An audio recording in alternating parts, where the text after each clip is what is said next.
Welcome, everybody, to another episode of Into the Storm. We are here at the Bison headquarters and VIP Mortgage, so thank you for allowing us to have this amazing studio. Bison Ventures is a mortgage company, in case people do not know that. We are here for your needs for refinances and for your purchases. And right now, I'm trying to do a better job of focusing on getting people to understand that this is part of our marketing platform. Okay, so the podcast is here 100%. For our business, which is Bison Ventures, but we don't have just real estate agents on here. We don't have title people on here, or just title people. Anybody in the business. We want people that do big things in the market or outside the market, but just have a cool story. So today we just happen to have somebody that has both, right? Yes. So we have Ashley Jewett. She is with, you say it, Walt Danley, Local Luxury, Christie's International Real Estate. Okay. So for everybody who doesn't know, that was formerly Local Board, and Katrina Barrett had Local Board, and she merged with Walt Danley, correct? Correct. And so now she kind of runs that office. It's off of Indian School and 32nd Street? 34th. 34th Street. And she's obviously a beast in this valley. So let's start with... She's nervous, everybody. So I'm gonna. So you're obviously really big on social media, which is really funny. The fact that you're super nervous about this because this is not live. So and we can do whatever we want with this. This is in front of you. It's in front of me and an audience. No, it's so of two people. Yes. So Trisha is over here. She is our podcast producer, and she's my sister. And Trey is my nephew, and he's the podcast engineer. But Trisha also works at Bison Ventures, and she wears many hats, marketing and business development. So, All right. So Ashley, yes, you came from California, so we're gonna start back a little bit before we get into what you're doing now. Okay. So you lived in California, grew up in California. Yes. And your parents said to you one day, "I'm gonna take you to this really, really cool place in the middle of nowhere." Off the 10. That's hot as can be. That people in Arizona don't even go to because it's so far away. Just kidding, everybody. Kind of, no. It is beautiful, though. So it's very, very, very pretty. Obsessed here. So when you moved from California, your parents said, or you graduated from high school, and they're like, we're moving to Arizona. Where did you go? So basically, my aunt moved out to Arizona. We went to go visit during the summer, and they saw the house that you could have at the prices you could have it, brand new, beautiful, big enough for the entire family. So they just decided we're moving to Arizona. I said I'm not doing that because I have a personality that's just like somewhat aggressive, but it's gotten me far in life. And I said I'm staying with my grandma. So I stayed and finished my senior year in California, and then after that, I moved. My grandma passed away. I had no choice. And then I moved to Arizona. And I hated it. I moved to Estrella Mountain Ranch. It was like nothing is happening out here. How old were you? 20? No, like 18. Oh, 17, 18. And it was miserable for me. So I attempted to move back to California, I want to say like half a dozen times. Mm-hmm. But I wanted to be close to my mom. I'm a mommy's girl. So I came back and I found Arcadia in Phoenix, which I love. It reminded me most of California, so I felt comfortable there. Moved there, and I've been in love with Arizona ever since. Does your mom still live in Estrella? She lives in Litchfield Park now. She has a business out there, 2 businesses on the west side, so I frequent that location, and I'm a west sider. She claims West Side, which is great, so we do as well. Yeah. And then, so for a little while, you were living in Verrado as well. So yes, and we'll touch on that in a little bit here. But so, what were you doing for like a career at that point? So or a job, we'll call it. Was a server, then gone bartender. So I worked at the nightclubs in Old Town, Axis Radius, Suede. I did all that. I did that. And then I found a job at Tilted Kilt in North Scottsdale. Best bartending job I've ever had. I had to wear a ridiculous outfit, but I worked during the day and made just as much as I did in Old Town at night, talking to old rich men that just wanted a beer or Is that Jack the one on Frank Coke. Lloyd Wright? Yeah. Okay. Best job ever. Yeah. Loved it. So what got you into real estate then? Well, I got pregnant there, so that was also really fun with my uniform. So I worked as not long as... Not there, actually. Yeah, not there, but... not behind the bar? Yeah, during that time. Yes. And then I got pregnant with my daughter, so I got together with my now ex, and he had a hard money bank. So he did hard money loans, and I helped him like get that like up and running. He had just done loans before, but then got his banking license, and then it turned into a full business. So I got my license for any properties that we needed to take back. I rented them or sold them. Okay. So I got in servicing loans to investors, and that's really like what I'm passionate about now. I love the investors. I love the way they know how much they want to spend. They have access to the hard money loan or cash. And I had to teach myself traditional real estate. So I had to come from investors to emotional first-time buyers. Right. So it was a lot. So you primarily were working with people in the Arcadia, probably more of Paradise Valley, hard money stuff. So you weren't really working into the suburbs, so to speak. Actually, opposite. It was more like suburbs. It Oh, was really? like the cheap houses that were in the ghetto or west side. Oh, okay. Cheaper stuff. So they're buying a lot of people were coming in and Yeah. Okay. Yeah, and just like cosmetic fix and flips or something like Gotcha. that. Nothing like. So that's what he lent for. Yes. Gotcha. No projects like construction loans or anything like that. It was more just fix and flip guys. So were you guys living in Arcadia at this time too? We were living in Arcadia, Okay. like Highland and 36th Street, so lower Arcadia. And then we moved to Kierland and then Paradise Valley. And Paradise Valley is where my heart belongs. Mine too, by the way. Yeah. But or my bank account doesn't. Yeah, belong there, so. same. I'll get back there one day. So let's talk a little bit about your daughter. So she obviously got sick at one point. For everybody who, I think the very first time that I saw you on social media was during this time. And I don't even know if I knew you were in real estate or not. I just think we had mutual friends. And so obviously she went through a struggle. So talk a little bit about that. So hopefully I don't cry. Hopefully you do, actually. It still gets to me. No. So on my daughter's 5th birthday, well, obviously there's some time leading up to that, but she was diagnosed with acute myeloid leukemia. And it's a very aggressive form of leukemia, blood cancer. And so we had to stay, I'd say, about 9 months to a year in the hospital. And because all of it was inpatient treatment, and she had like a 50-50 chance of survival. So that was obviously a lot to take in. But basically, I lived with her at the hospital and then would occasionally, like every other weekend, go see my son and navigate 2 kids, at a very young age. And help fight leukemia. Was she at PCH? She was at PCH, which is the best hospital in the valley. Agreed. It's amazing. And the staff there just made the entire experience just like the easiest. They have like Christmas there. There's pet therapy, all these amazing things to like really make it as enjoyable as it could be. But at the end of the day, we were living in the hospital for 9 months trying to survive. Were you with the father at that time? No, we had actually just separated, which I think was good because I can't imagine doing that in a relationship with him. It was better. I felt stronger and more like independent.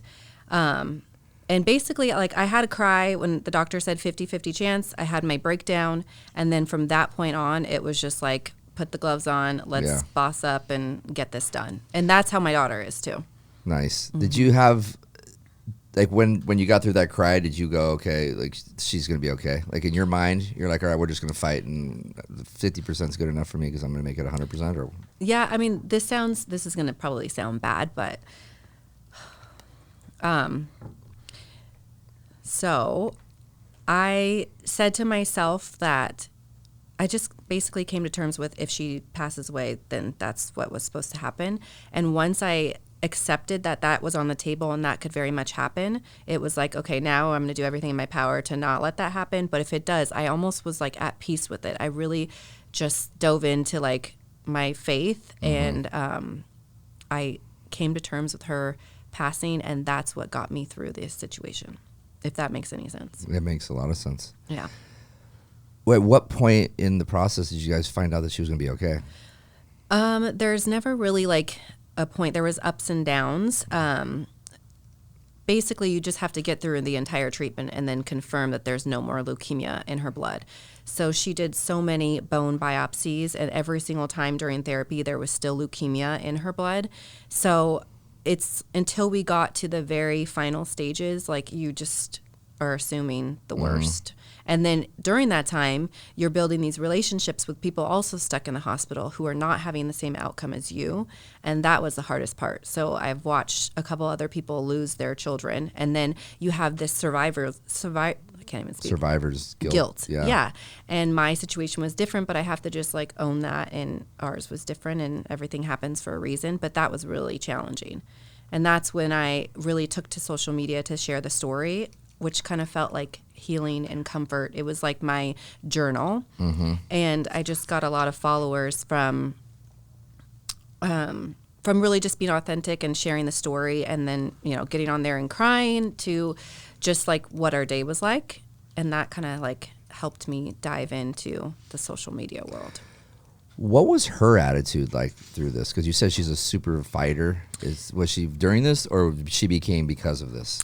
I think she watches me, and I just exude strength even at my weakest moments. And she just did the same thing. So she just obviously didn't like being poked constantly, but she just did what she needed to do. And I just was like, hey, this sucks. We're just going to do it. And she was just strong the entire time, which made me strong. I can't break down in front of my 5-year-old strong daughter, right. You know, so it forced me to just stay strong, stay positive. And she's the same way, which is an inspiration for me.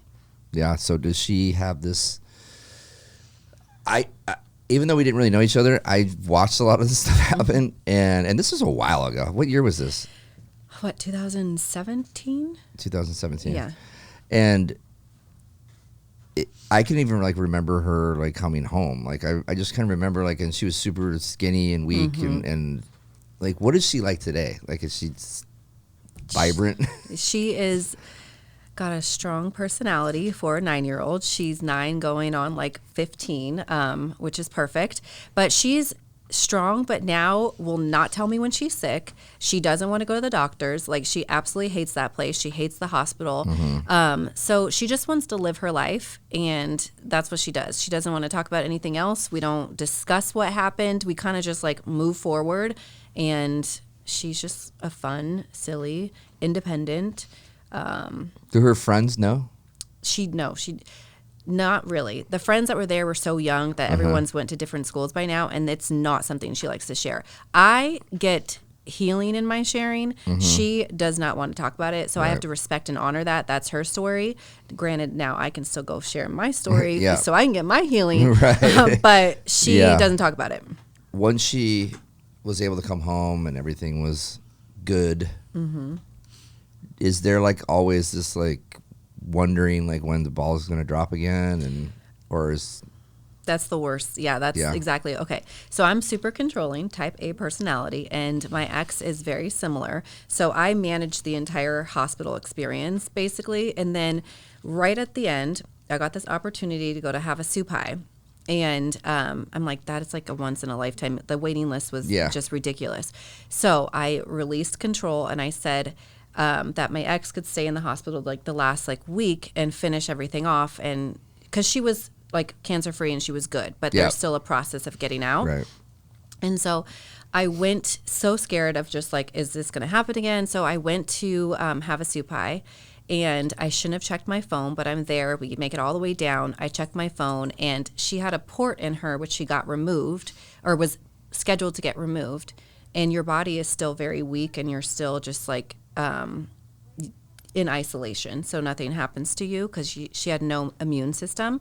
Well, when we were down there, I checked my phone, and my ex had called and said, don't freak out, but she has an infection. So that completely ruined my experience, and I had to helicopter out and go back to the hospital with her and then lay in a bed. So now it's like every single time I do something and I get a call, I'm just like so scared that it's going to say she has cancer again, or she's sick, and the whole process is going to start up again. So that's the hardest part afterwards for me. Like, I feel like I still need 4 years later to go to therapy, because every time I take her to the doctor's office, I feel like they're going to say, you know, it's back. And every time you like leave to go to Miami or something, you're like waiting. You're like, every time if you look at your phone and there's a message, you're like, oh my God. My heart drops like every time. Because I mean, I think people who haven't have been through something like that have kids do that. 100%. Can you imagine the level of the fact that, like in your situation, it's way elevated? Yeah. I feel like that's was my biggest fear. Like I never wanted what parent does want anything to happen to their kids. And then I got the call that I was just because I was a helicopter mom. I took my daughter and my son to the doctor's office anytime they had a cold. Yeah. And it was because I did that, it actually helped in our situation because they couldn't even discover the leukemia, but knew something was wrong. And so we started treatment before they even found the leukemia in her blood. So we were on top of everything. So it actually worked out to be in my favor. So do you promote helicopter parenting? Maybe I do. I mean, I'm still that way. If not, I'm worse.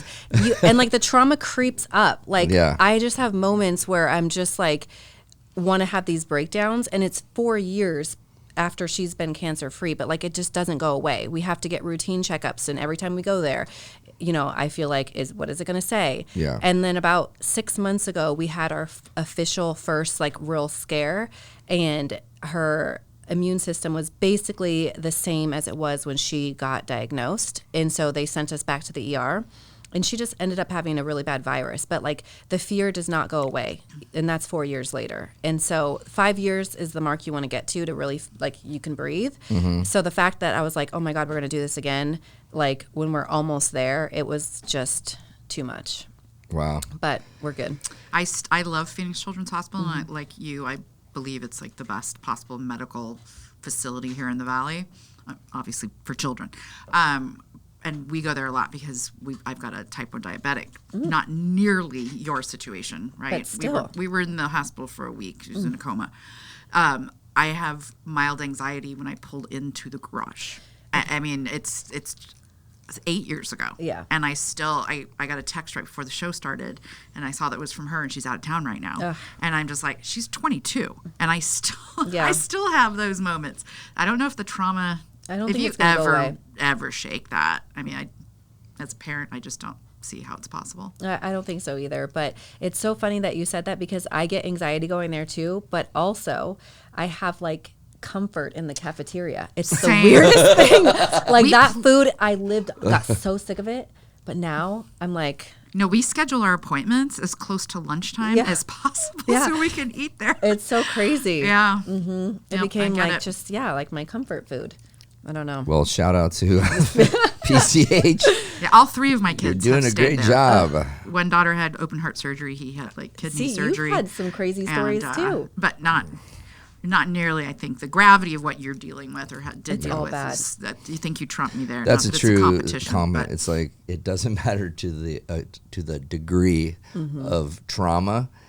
Is if you have trauma, it's kind of all the same. And if you're dealing with some sort of stuff, I actually had a Vietnam veteran tell me that one day. Mm-hmm. He's like, dude, I've been just in Vietnam, shot, and I know people that have been in bad car accidents and it's all the same. They're dealing with this. We have the same exact trauma, the same exact wake up with the same fears and same stuff. But PTSD is real. pervasive. 100%. I mean, it's 100% real. And off camera afterwards, maybe we can talk a little bit about. Make sure and what you cut that part out there, Trey, where I stumbled over my words 5 times in a row. But I think PTSD is one of my hardest things. Now, you can't feel sorry for yourself. You have to move on, but then nobody tells you how long it's going to take you to do that, you know?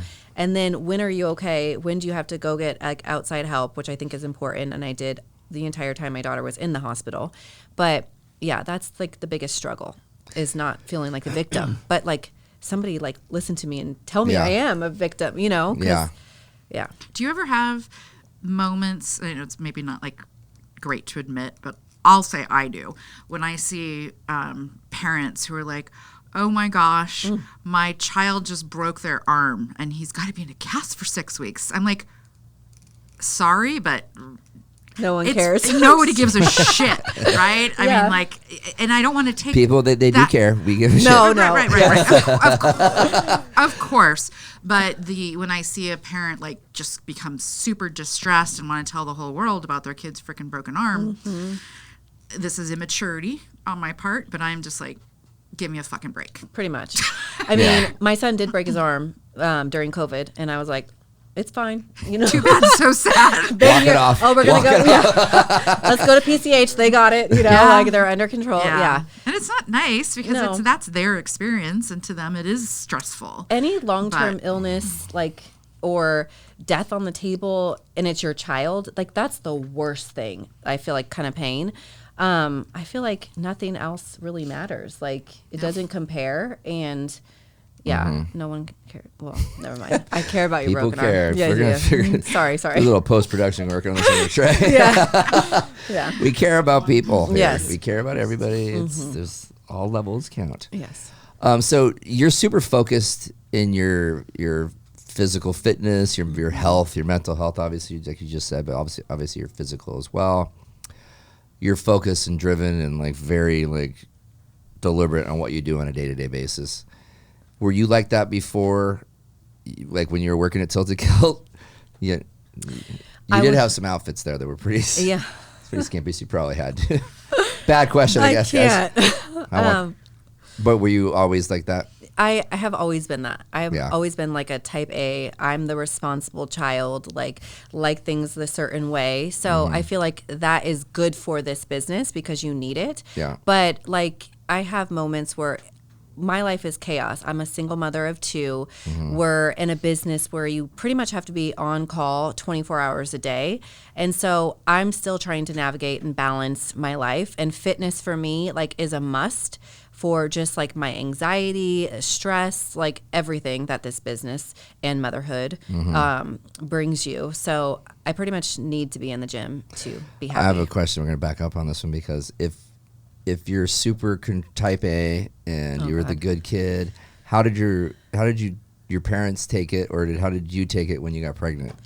Well, I was 25. I was old enough. But were you planning on getting pregnant? I was not planning on getting pregnant. Okay. It just happened. So for someone who's that like diligent, was it like just completely derail, or you're just like, cool, we'll roll with it? It was actually good. It was something more to take care of. Like it made me even more responsible. Okay. So it was good because I was 25 and not intending on getting in a relationship and just kind of like all over the place, having fun as I should. But my dad said when I got pregnant, like you've lived a good life, like you've done enough experiences that like I'm good with it. And I mean, whether he was or not, I was having that baby. So so I was good with it, and it was perfect timing for me. I was 25 when I got pregnant with him, unexpectedly. Yeah. And our parents, especially our mom, lost her shit. Really? Even though I was 25, I owned a home with him.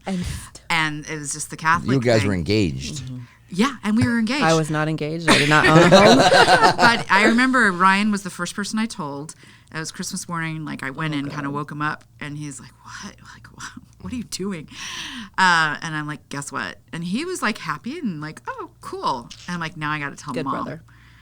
And we went all through Christmas, like all the gifts and everything. And at the very end, I'm like, "So we got one more gift." And I remember, it was tough, even as an adult like you. Mine, because I'm also a type A like personality. Yeah, I felt like I felt excitement. Like it was time, fear, and then excitement. Yeah.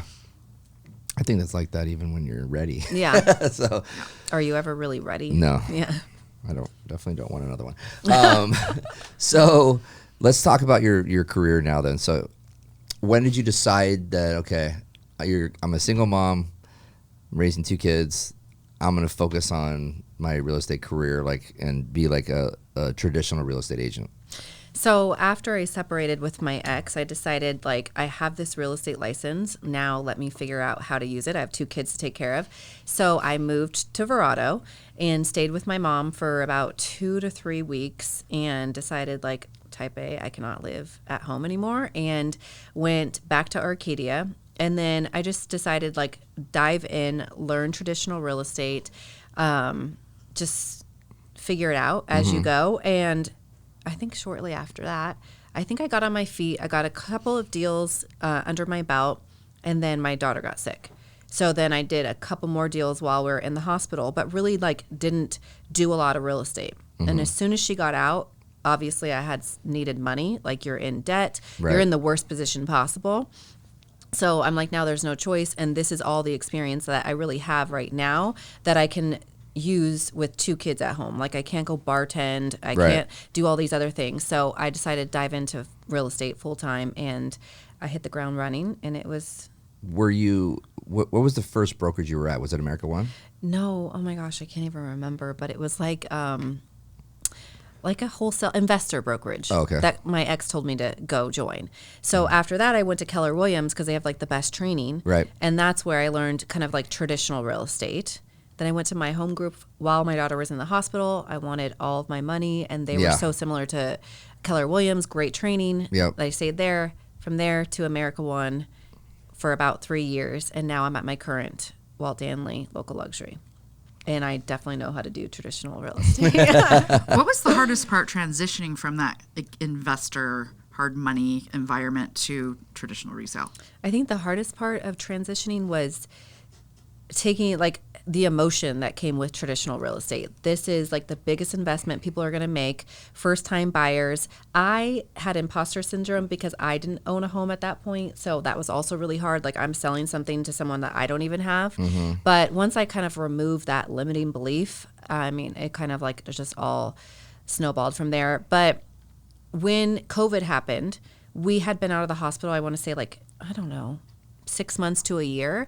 So we already lived in isolation, and everybody was freaking out, and we could still do open houses. So like I had everything that I needed. I had all the toilet paper. I had the hand sanitizer. I was like set, and I knew how to live that life. So I just went out there, started doing open houses, and I met a lot of people. And that's really what took my business to another level, is basically the start of COVID, if I can even say that. Yeah, you can say. Yeah. A lot of people started businesses during that time that are wildly successful now. Yeah, I had my mask. And I was comfortable wearing it because I already wore it for a year. I had everything like hand sanitizer, so I could do it like, in a safe environment. And I just started doing open houses, and I just like was home following up with people. And that's really just what took me to another level. And then obviously we got super busy, and the market was fantastic. So that helped. And now I feel like all those people I did help, some of them are selling, or some of them wanted different houses. And now I'm like in business, full time and productive, 10 million in sales. Like I feel good. That's good. So what was the struggles like then? Because when you went over to America One, that was still kind of, you were focusing a little on the luxury side, even though you were doing stuff out in the West Side as well. But it seemed like from like your social media and like, which we'll get into as well, but you do a really good job with social media. You're very active on it. You're obviously not afraid to get on the camera. But a lot of it, you get caught up in the whole, like, let's build this luxury home, and we're going to sell luxury, and we're going to work only off Lincoln and, 44th Street. And we're gonna Luxury focus brands. all, and so you were caught up in that space for a while there. I was. And do you think that deterred you from your growth, or was that something that you like felt like was worth it? I think it helped me. It helped me feel comfortable being in luxury homes, and I just feel now I can sell an an $8 million house feels no different than a $300,000 house, which may not make sense to people, but just like I feel like I can sell the product now. So that took me a while, and America One was great because I got to have open houses there and be in that world. But then on social media, everyone thought I only sell luxury homes. So I'm like, no, I do a lot on the West Side. I love my West Side people. So my parents have 2 businesses out there. I'm always out there, and I will do any price point. Like I've sold a 1-bedroom for $200,000, and we'll do luxury. I like making money. I like being successful. I like, most importantly, helping clients find homes. So I will sell whatever price range. That topic has come up twice in like the last 4 or 5 episodes. The whole, I wanted to show up confident and look like I have business, but then people kind of going, oh, I would call Ashley to list my home, but I only have a $320,000 home in Buckeye, so I'm not going to hire her because she only does fancy luxury stuff in PV.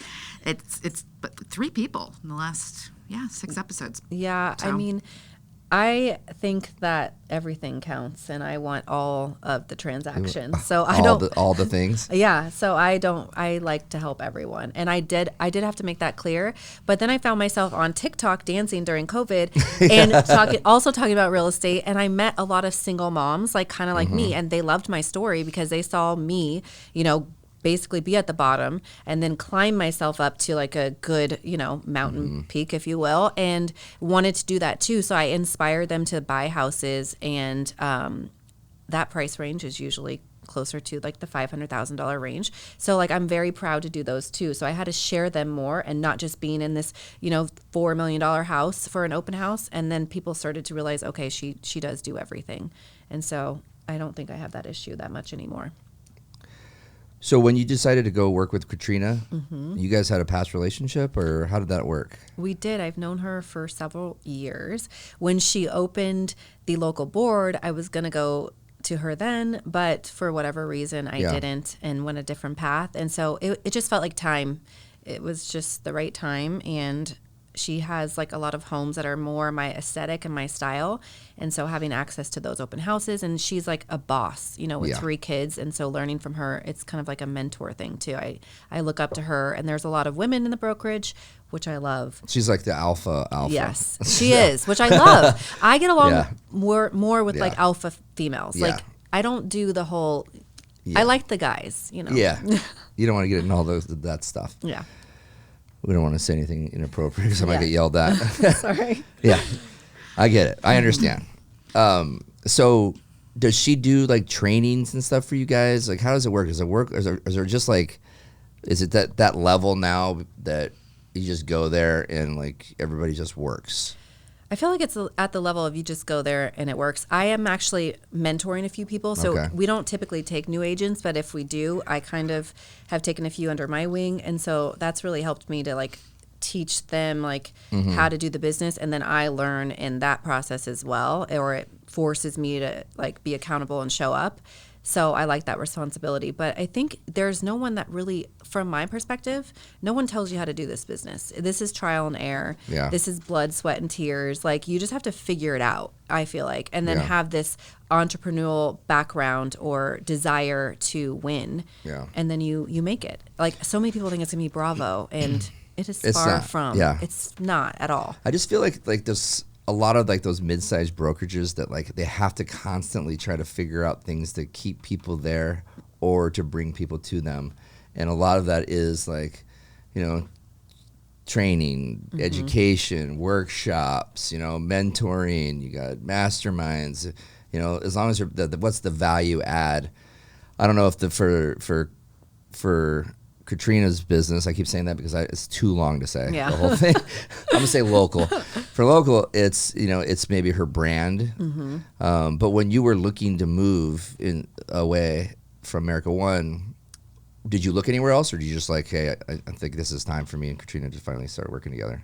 I'm the type of person, I just didn't look like, anywhere else, and I knew what I wanted. Yeah. I strongly suggest everyone goes to a place like my home group or Keller Williams. People always ask me, I don't know, can I say that? Yeah. Okay. Absolutely. People always ask me like where to go, and I say those places, and I say you shouldn't want to go where I am right now because you're not going to learn anything. And after school, I feel like you don't know anything relevant to the actual business of real estate. So I think Keller Williams teaches you all of that, and I see the value in those places when you first start. From there, I kind of like know what I'm doing now, and I love where I'm at because I have access to the clientele that I want to have access to. I can come and go as I please. I can negotiate like my splits, whatever. You just have more tenure in the business, so it's just more in line with where my personal brand is at.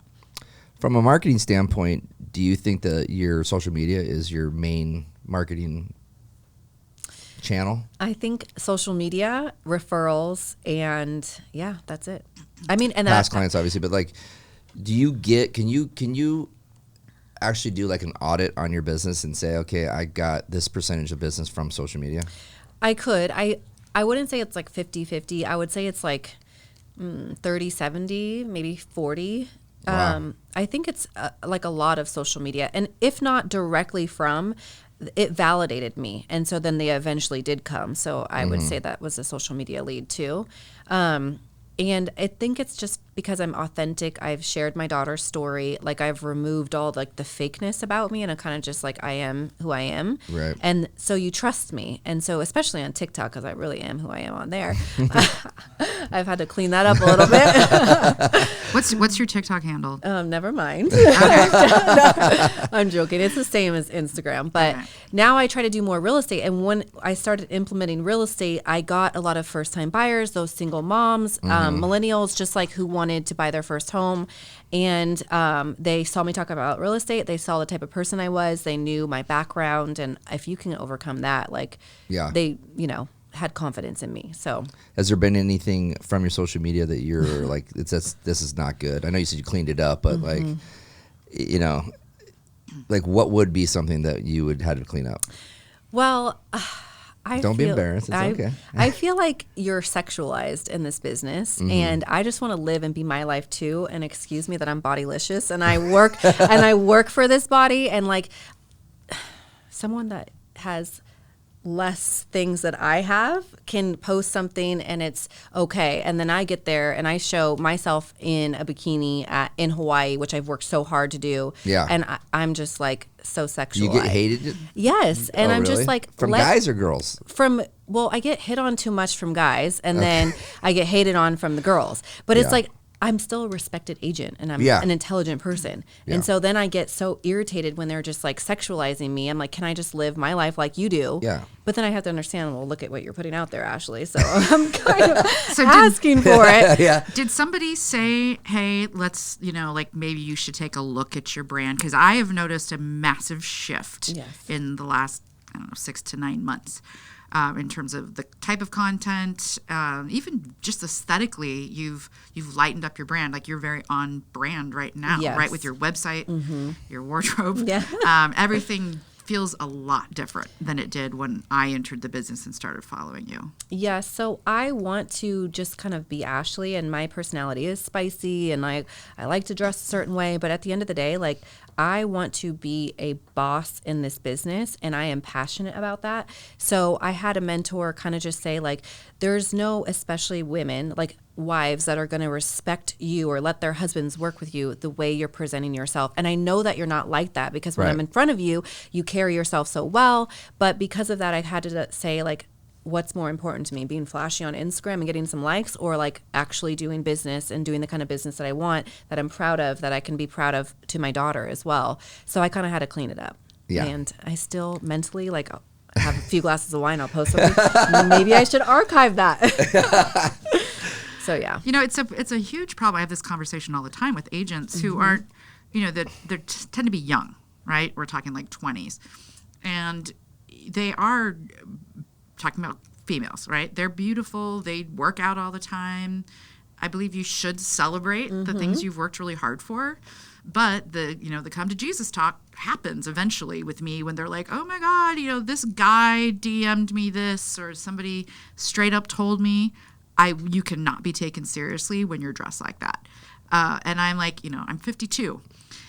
I'm like, well, that sucks, but it is what it is. I mean, when you already look young or are young, and then you dress a certain way, you look like you could be a junior in high school, right? It's hard enough as a 25 or 26-year-old to get started in this business and be taken seriously if you're not dressing if you're not elevating the way you appear. I just think it's not wise. I mean, I understand you need to be who you are and all that, but like you said, you gotta weigh your what's most important, making money or looking hot on Instagram. You're doing a disservice to yourself if you really want to be successful in this business. And like, I've always been like, I can buy my own bag mentality. Like, I've never done like the, let me date for money in this town. I'm sorry, but it's full of that. And so I feel like, what do I want? These likes and this character that I don't want, or actually that I can show women you can have the life you want on your own terms by yourself. And that's really what I want to exude. So I have to follow in those footsteps and, So like the gym in the morning, that sort of stuff is just shows discipline and structure, right? So that's a positive thing, but I'm sure you get some crap about that too. Yeah. But to me, that's just like you have the ability to get up at 4:30 in the morning every day and go to the gym. And if you want to document that you do that, I think that's a positive thing. And, Totally. and most people are going to be, they're either going to be like, damn, I wish I could do that, or I need to do that, right? Yeah. Too. Maybe not that early. But to focus, even after a long day, it's, I think once you get in a rhythm, right, you won't miss days, right? You know that you might be exhausted and you hadn't done this for the day, but you're still not going to miss the gym and you're still going to eat good, right? You're going to eat well. I think that's one of those, like you said, it's the mental health side of things as well. It's amazing how many people that are extremely fit will say it's 90% of it's really at this point just so I don't like lose my mind. Yeah. Because I have depression, or it makes me like my endorphins kick in and I can function for the day and that sort of stuff. And I deal with like just the feeling bad when I don't get up and just do something, even if it's just push-ups every morning. It's just like if I don't do it, then I'm like, God damn it. Yeah. I'll sometimes shut my door and just do it right there, or walk into the gym over there and just do a little bit of something. And it does kick my energy up. But again, it's just, I think it's this, your social media displays discipline and structure, and what I it's think. positive, clients and your want. clients love, Yeah. and fun, right? And you want somebody that they can hang out with. Partners want people that they can hang out with, but your clients too. It's like they're gonna want to have somebody that's respected in the industry. I think that other people are gonna like, because they need you to sell the house. Yeah. And so they're gonna need you to be friends with other people that are do what you do. That's one of the things that I always kind of hated at the beginning of this business. When I first got into it, there was a lot of people that didn't. There was too much happy hour stuff going on amongst agents, and then there was also like, I don't want to be friends with any agent. Yeah. There's like there needs to be like the in between thing. It's like, because there's so many deals being done, but the people don't even know about, because they have relationships with other people from other brokerages and other good agents. Yeah, like at the end of the day, we want to sell our product. And Right. I feel like knowing, like during COVID, you couldn't find a house. And I used that to get my buyers into houses. My relationships with agents, like what was coming soon, they would tell me, like, what do I need to do to get this offer accepted? And I feel like that actually also helped me in COVID. So it's like not a competition. Like it's an abundance world out there. Like there's so many houses and it's still not enough people to sell them. So Yeah. I feel like the competition thing like needs to, I don't know, go away a little bit and more like collaboration. So what's your mindset right now that you have mentees? Like, do you feel like Feel more productive.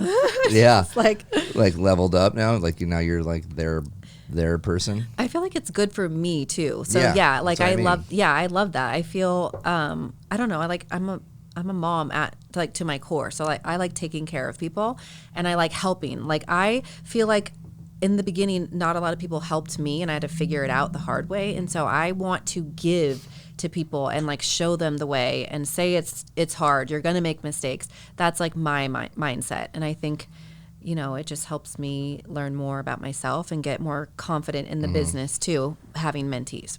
So do you have like a structure that you help them with, or did they just come to you with questions and you give them answers? I kind of like started with like a structure and then they come to me with Okay. answers. But like a lot of it is the background of like Keller Williams, just because I feel like the foundation there is so good and it's so basic and you need to figure out the basics before you can kind of be creative. Yeah. And so that's just what I teach. But you can't teach people how to like want to show up and want to do the job. So like if they don't, then maybe I'm not the right person for them. Right. Do you have any listings right now that you guys are? Because you have a big one, don't you? No, not at the moment. Okay. But I feel like I saw one recently. Yeah, I it's posted. beautiful. Yeah, Oh. I've Somebody else's listing? Yes, I've posted like Tom's that I've sat open a few times, which is like a $9 million Okay. listing. Yeah. But I have a little $500,000 listing now That's not a little. Where's that at? in Gilbert. Okay. Yep. So Where at in Gilbert? like kind of in the heart of Gilbert, Okay, like near downtown? the downtown Okay. area. Yeah. What do you And think about that area? I like it. I feel like it's the new Old Town Scottsdale. Like they're bringing all the restaurants Yeah. out there. It's super cool. I Yeah. think if I was like, 30 and I was starting a family, that would be the spot. Mm-hmm. Like, I mean, there's no doubt. Downtown Chandler is actually pretty cool too, but downtown Gilbert for sure. It's like you get way more bang for your buck, and it's still expensive out there though. It is. No doubt. Yeah. I mean, if you want to be down in that, especially in like the heart, it's not cheap. No. But yeah, it's crazy to see all those restaurants going in there. So what about any advice to a new agent coming through, like just starting?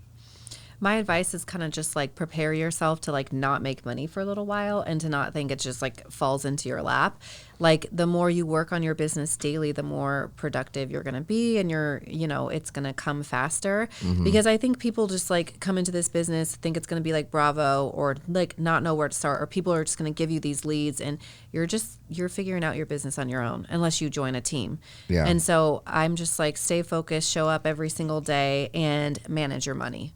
That's the hardest part, especially for me in this business, is just like the inconsistency. It ebbs and flows. Yeah. And being a single mom, like it's just stressful, but I'm learning to like invest and to kind of like create the life I want through real estate. Yeah. But it's just a change of mindset. And you know what? You have to pay taxes too. you have to pay taxes too. They don't just come out your paycheck. You have to pay for your marketing. You have to pay for so much You that have to find people it in just health insurance. Yeah, everything. And Yeah. and then it's harder to get approved for a house. Like it's Yep. just like everything that goes with it. So for me, it's like this business is stressful and it causes you anxiety. I have high blood pressure. I'm like 36 years old. I work out and eat clean. Yeah. But like, It's stressful. it's stressful. Yeah, And for people to say that it's not, especially right now, like you're lying. We had this conversation earlier. Yeah. That person. Yeah. Ugh. So many people do that though. It's such Pretend a front. like everything's so great. I don't think people know that we can pull numbers. That is the funny thing in real Yeah. estate. You can figure it drives me out. crazy. Yeah. I'm like, Like, ugh, yeah. I know what you do. Yeah. What were we gonna say, Trish? You had a question? Social media, to circle back to that. What do you have a strategy? Or are you kind of like, oh, I think this would be good to post today or this week? I think when I started to have a strategy is when it got harder for me. I think before I just posted and was like, this is cute. Or I kind of like get my captions from music. I love music and I love hip hop music and I noticed love that. verses. And so I would just like put a little verse and just more myself. Since I've now tried to like be more professional, it's kind of been a little challenging for me. Like I need to get back to my roots and what catapulted me in the first place. And it's just showing up as me, because you get caught up in the perfection and being like this social media expert. So you put more pressure on yourself. And I think when you just show up and you just keep it authentic and real is like when you do the best on social media. Finding that, like the secret sauce, right, of folding in the real you. Like you said, that's why people initially wanted to do business with you in the first place, right? They liked you. You earned their trust through their phones. It's pretty crazy that we can do that these days. But people do still need to know what you do for a living. Yep. And it's hard because I'll scroll right past a just listed. I know. But if you're, a picture of you and your kids, I'm probably going to stop and I'm going to read the caption. So it's tough. I don't think that there is a single answer that works for everybody. No. But I was just curious because she won like a big award, like top 20 real Yeah. estate social media whatever. Like number 6 in Scottsdale. I think I was like number 9 in Arizona. And so that makes me feel good because I'm like working hard at it and it's noticed. So Yeah. it's exciting. For sure. I think that there's a fine line too, but trying to figure out if the content you're providing is like educational or if it's just like informative, right? Yeah. Like, look, this is or just a entertaining. cool thing, yeah, or just entertaining, right? I saw something yesterday that it was like somebody had posted like the times you're supposed to post every day, and I sent that to Riley and just like what her thoughts were on that. And she's like, her thought was like, nowadays everybody's on their phone all day long. Literally. So it's like, it doesn't I don't think it really matter. matters. It's just silly. But this was from like, a person that supposedly does this for a living and they do really well.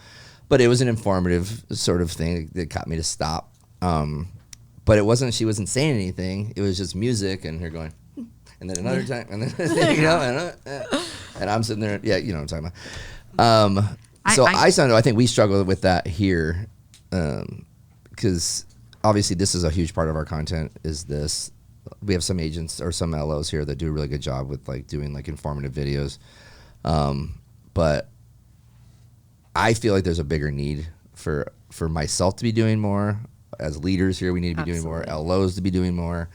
There's a few people that do a really good job of it, but it gets you need to have a mix of everything because it's just like you have to find certain things. Okay, I'm going to talk about this today, and you know, debt consolidation, right? It's like, well, that's not really my jam. So I get on your deal too. It's like you kind of have to let it flow a little bit. Yeah. And luckily, we've been able to leverage clips out of this, which I think has been a really big thing for us because we didn't do it for like 50 episodes. We just did and if we did, then they didn't get put out, and the people we gave them to didn't do anything with them, which we know that's not going to happen with you because you are going to use them a lot. I'll be a posting queen. Yeah. So I think that's you know, just to kind of wrap this up, it's a really big, I think, a value add. She had asked me earlier, you know, kind of how we got started, and I gave her the story. Basically, it started out was mainly for realtors, and then it went to completely away from that, which I didn't want any of them. Sorry. And then it came back to the fact that, well, I have a lot of cool friends that are realtors. Happen to be realtors. Yeah, that are, and that have good stories, and it doesn't have to be the person that does $100 million a year. And sometimes some of the episodes we've done are with people that I'm really, really close with, and they're not our best episodes. Yeah. I think finding, and you've been on our list for a long time. You asked me a year I ago. didn't even. Yeah, I asked you a year ago. If we were to go back to nearly 3 years ago, because I don't know why I found you very, very early on social media when we were the Crawford Because team. you saw those pictures in the bikini. Oh, goodness. I shaved my head. It was probably that. Yeah. But you caught my eye as a person who like focuses on social media and marketing. I was like, damn, I put you on our list. Oh, so she wanted No. me to No. join. It was me. I asked him, do you know her? And he's Okay. like, oh yeah, she's great.